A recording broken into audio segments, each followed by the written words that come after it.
All right, thank you once again for joining us today at Eastern News 24. Dịka unu si wee na-esore n'iru akwụkwọ ụmụnne m, o wee very important update eji maka ya wee bịa n'iru akwụkwọ n'ụbọchị nketa. Biko gee ntị na ya bụ ozi, because it has come to reality of all the demand of Maazị Nnamdi Kanu and ife niile ọ na-ekwu ya bụ ife abịago to reality, and is only the reality will teach us a lesson.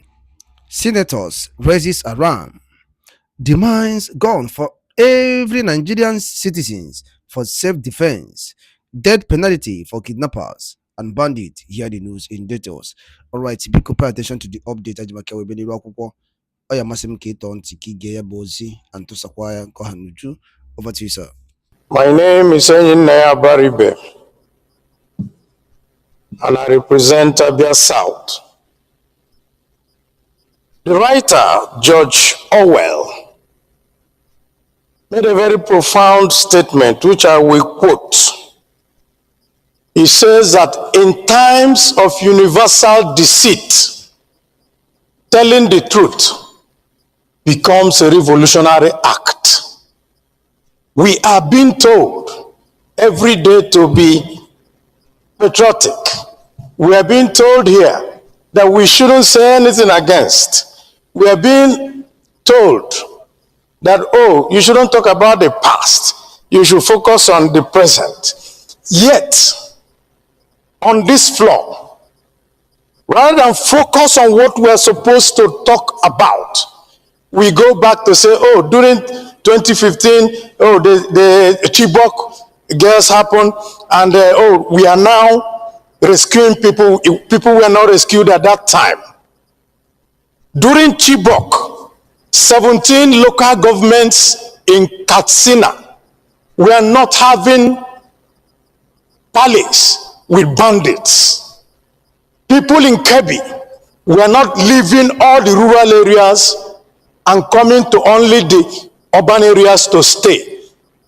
People in Niger were not being kidnapped. So why do we need to? At any time we need to talk about the present issues of today. We go back to start to look for excuse for our failures of today. I only want to say, let us do the right thing. We're not blaming this government for what they are finding itself, but it is the government in power, and they should do the right thing. What are the right things? We take only one example. The governor of Kebbi said that somebody ordered troops out and people were kidnapped. Till today, nobody in Nigeria knows what happened, and no question has been asked. And we are sitting down here as a parliament, and we turn and we talk. Yet, somebody is responsible. If I'm the commander-in-chief, I will call the army commander in that place and the head of the army and say, if you don't get me the head of this person who withdrew the troops to put all these children in jeopardy, then you make an example of him. That is how a country is run. A country is not run on pacification. A country is run on confronting issues. I rest my case. So these are some of the issues that we'll put together. Senator Sani Musa. Mr. President, my distinguished colleagues, my name is Mohammed Sani Musa, representing Niger East Senatorial District. If this chamber will recall, so many occasions when I stand either presenting a motion is on the issue of security, especially what is happening in Shiroro, Monya, and Rapi local governments then, which happens to be my constituency. But today, almost all the local governments in Zone C, that is Niger North, have been afflicted with this serious issue of insecurity. I know Mr. President is doing very well, and he deserves commendation for the fact that he has to show his international engagements and to be having briefings from service chiefs almost every day. But we must also help Mr. President. We also have to help the armed forces. If a kidnap is done today, where hundreds of kids are being taken, and then the same hundreds of kids are being negotiated upon to get their return, what we're supposed to do is to ask ourselves, who is the intermediary between those armed bandits and those that want these kids to be released? You want a solution. We know where the solution is, but we are not bold enough to face it. They use phones to call people to negotiate and even tell where these people will go to pick those guys, those children they have released. My colleague is talking about technology. If our armed forces don't have it, our security or intelligence agencies don't have it, then we are not yet serious about tackling security in this country. Because for every phone call, there's a coordinate. And these people are there sending messages, sending clips on social media, making our country a laughing stock. If we want to help Mr. President, it is not only Mr. President that will give directive. The Senate is a legislative chamber that will, whatever resolution we take here is binding. Why must we wait until president? Is it everybody that will go to the president and ask for order? We should give that order here. Who are the people negotiating? We grab those people first. And then let them tell us how the link, what is their link with these bandits? It should not be business as usual. Families are suffering. So people are living in their comfort places, making phone calls with these bandits. Can't we identify them? We can identify them. How do we do it? The gadgets we have bought for the National Security Advisor, the gadgets we have bought for telecommunications, they will be able to tell us where all these people are. But we are here, we are sending them blames. It started from one local government. It started from Bono. In one local government. And today it's spreading everywhere. No state is immune. I don't want to put politics in this thing. No politics. It's a reality. If I have my brother, my son, if he's doing this thing, he should be picked. The law should take its course. We are confusing him. We're supposed to help him. How did the falls originate? They will arrest 58 and release 58. No gunshots, no arrest, nothing. And then tomorrow we wake up to another banditry. Why should it be like that? Mr. President, it is on you as our leader to tackle this thing head on without any fear or favor. We will stand for you. We voted for you. We should not be here playing politics with the life of this country. We must own our responsibilities. Mr. President will direct, but we have to do our own to help him to navigate well. The United States of America have come up with an issue that there's insecurity in Nigeria. It's not for Mr. President to handle alone. The two chambers of the National Assembly are supposed to take this issue very seriously We're supposed to be a legislature that will engage another legislature.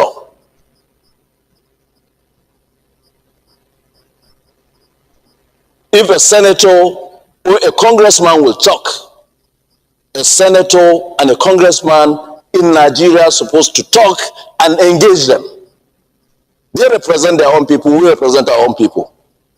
We should be given the opportunity, Mr. President, to engage these people directly on ways and means they think they can give us intelligence informations. As they did before, there was kidnapping in Nigeria of an American. And they came, rescued in our own land. What are we talking about? I rest my case, Mr. President. Benue Northwest Senatorial District. Mr. President, I rise to first of all sympathize with my colleague, Senator Ashiru from Kwara State, who has had a share of what my senatorial district of Benue Northwest has been going through in the last few months. You will recall that in June this year, Yelewata was in the news where bandits came and killed over 200 of my constituents. Indeed, Mr. President himself paid a condolence visit, capacity and strategies within my senatorial district, which has become the epicenter of the crisis in Benue State. Soldiers I cried here one time, the manner of posting is the issue. Soldiers are kept along the major road from Makurdi to Naka, while the hinterland is left open, and they only react when there is an attack. The bandits are there. The military know that they are there. It's not as if they are not aware. These are human beings. They are not invincible. They have driven away my constituents and they are living in beings. There may be some logistical challenges. But I think Mr. President has done so much in deploying. There are no soldiers in Gwewas, for example. There are about 5 military checkpoints, but they are all on the road. So what happens? So in one of our resolutions here, and then there's communication with those military checkpoints. They could see the bandits as they are moving with their motorcycles or whatever towards a particular area. Am I right? Mr. President, yes. So the world has gone digital. And then we should also go digital. We can't sit here to talk about military strategy, but I think it's something we can suggest, that we don't need to be physically present in a location before you can see that location. So these are some of the issues that we'll put together. But there is one issue that is most important. This issue was raised by both Senator Wamako and Senator Abadiwe. The issue of rescue is not enough. Who they are. If we don't know who they are, how are we going to be able to negotiate and secure the release of some of these bandits? We know who they are. We know where they hibernate. We know the routes that they follow from one location to another. This is common knowledge to everybody, to the people who have been harassed and intimidated by these bandits. Everybody knows who they are, where they stay, the routes they follow. Why can't we nurture and move and garner the necessary strength to pursue these people simultaneously wherever they are and make sure that we eliminate them? The state is supposed to be the bastion of force. It has in its control legitimate use of force. We should not, under any circumstances, allow bandits to intimidate the nation, to send fear into our communities, to disband our own educational institutions. The threat, the education of our children, which is one of the most fundamental rights of the people of Nigeria has now been put under question mark. All schools, particularly those cited in Rule 8, have been asked to close. What message are we sending to the nation, to the people of the world, that there are some ragtag bandits who have defied the government and forced the government to close all its educational institutions? That does not speak well. That does not speak well for the image of this country and for the honor and.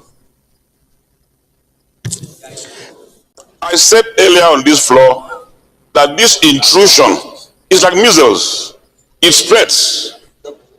If there is pressure in Kebbi, Akwebom is not safe. If there is pressure in Niger, Cross River is not safe. No part of this country is spread. So this represents the measles that I said earlier. Let me also commend the gallantry of our security forces, some of whom have paid the supreme price fighting that this country shall have peace. It's not easy when we lose our loved ones. My heart bleeds when I read the reports about the fatalities about some of our officers, some of whom were the finest that we can have as a country. But I think this incident persuades us to prioritize our security.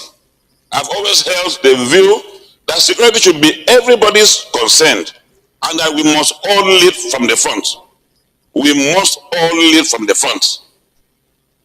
We cannot leave security. Consistently, I've been very clear that we should place emphasis on policy, not politics. So in respect of insecurity, I think there is a greater challenge for us as a collective to work together. And I wonder, in this age of technology, why are we having these setbacks? In this age of technology, why I don't see how death penalty, all these sanctions act as deterrence, as it were. A major mileage for us is to intensify the framework of arrest and prosecutions.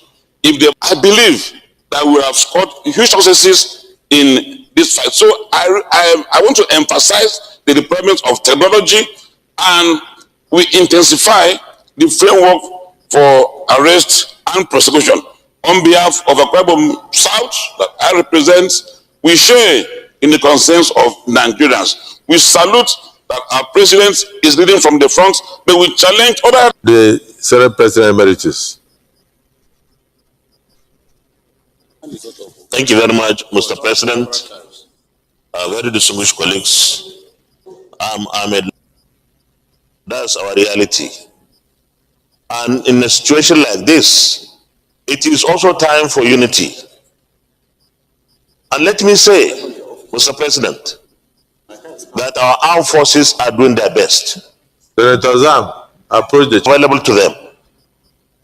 Mr. President, very soon we will pass the budget for 2026. I will urge this Senate, and indeed the entire government, to ensure that we continue to improve on the resources available to our armed forces. And then we insist on value for money. Give them targets, set targets and time frames that accrue to us. Because the security of lives and property, everyone knows, is the fundamental reason why a government exists. And no investor, even a local domestic investor, will invest comfortably in a country where the security is compromised.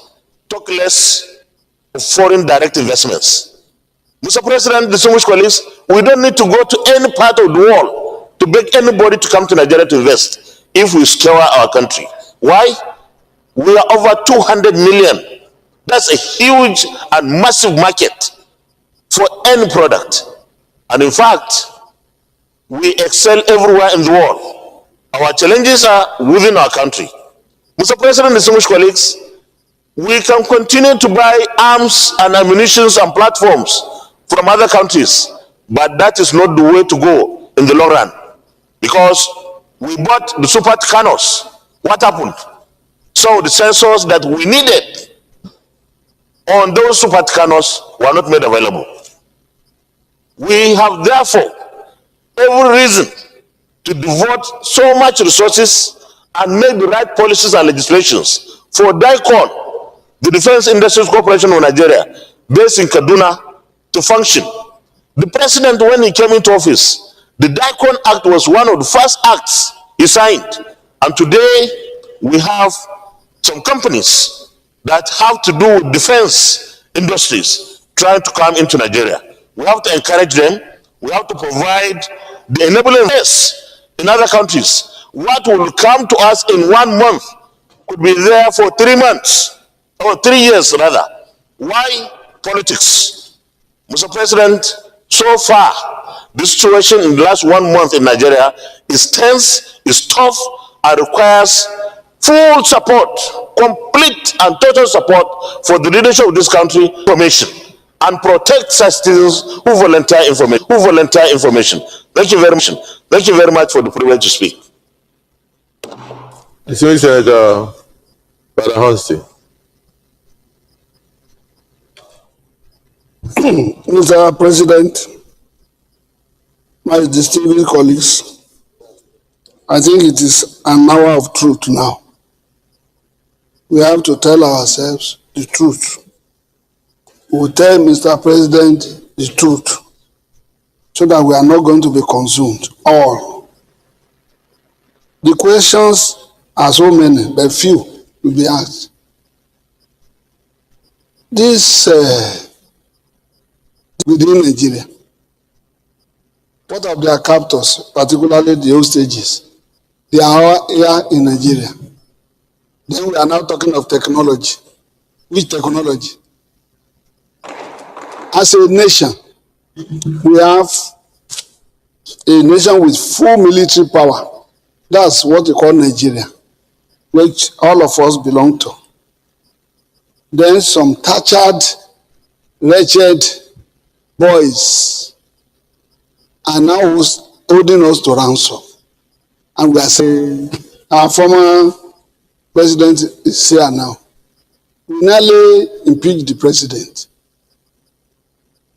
But this president has spent a lot of his time and fund on this military. But the same military refuses to yield, to even perform.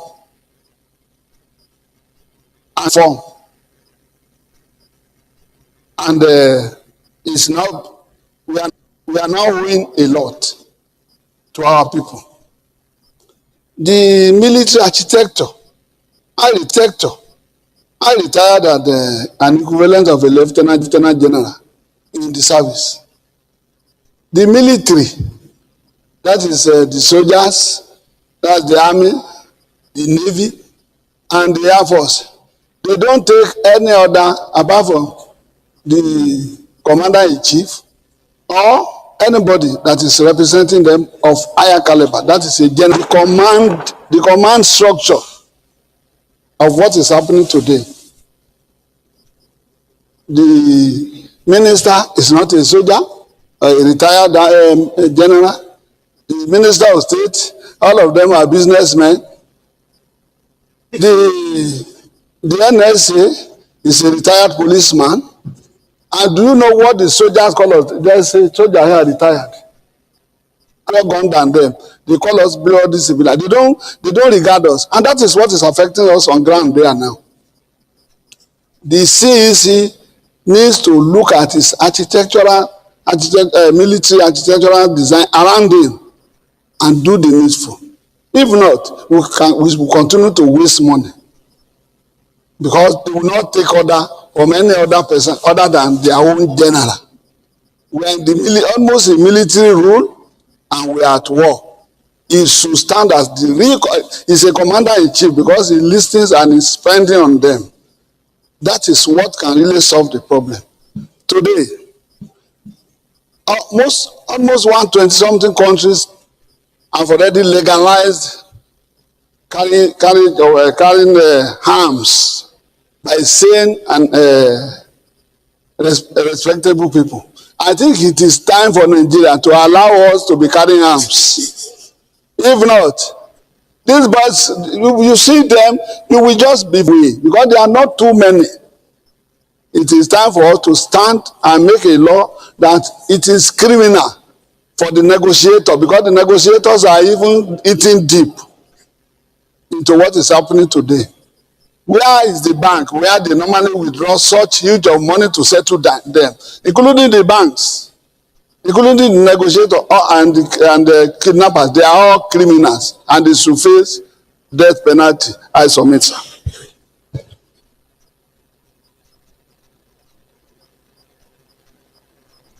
Distinguished Senator Asuko Ekpenyong.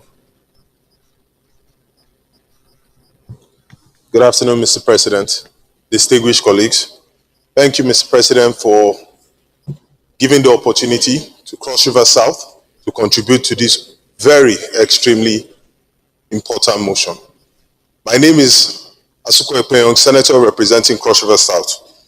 Mr. President, before I go into the substantive part of this motion, I would like to state here, for the avoidance of doubt and for clarity, that from what I have gathered in this chamber today, what I have canvassed from all senators here, this Senate is one and is one-sided on this issue of insecurity. All 109 members of this Senate are on the same side, irrespective of tribe, religion, ethnicity, party, state of origin. And this Senate is committed to resolving this insecurity that has plagued this nation for over a decade. Mr. President, on to the substantive matter, the motion from Senator Ashiru. He mentioned various things during his motion, but three things stood out. One was when he selected or pointed out the local vigilante to commend them. Distinguished colleagues, security enforcement is most partly about intelligence gathering. Gathering of intelligence, analysis of intelligence, and disseminating this very intelligence. The local vigilantes are the grassroots. They live amongst the people. They dwell amongst the people. They live in rural areas and in forest communities, hunters, etc., farmers. We must find a way to integrate these local vigilantes into our security operations for communication and for effective networking. Number two, Your Excellency and distinguished colleagues, this has been addressed, but I feel it is extremely important and cannot be addressed enough. We as a Senate must identify and communicate to the people that elected us to be their voice. That part of the report that states that military personnel were withdrawn from that school in Kebbi. We must identify who gave the command and why.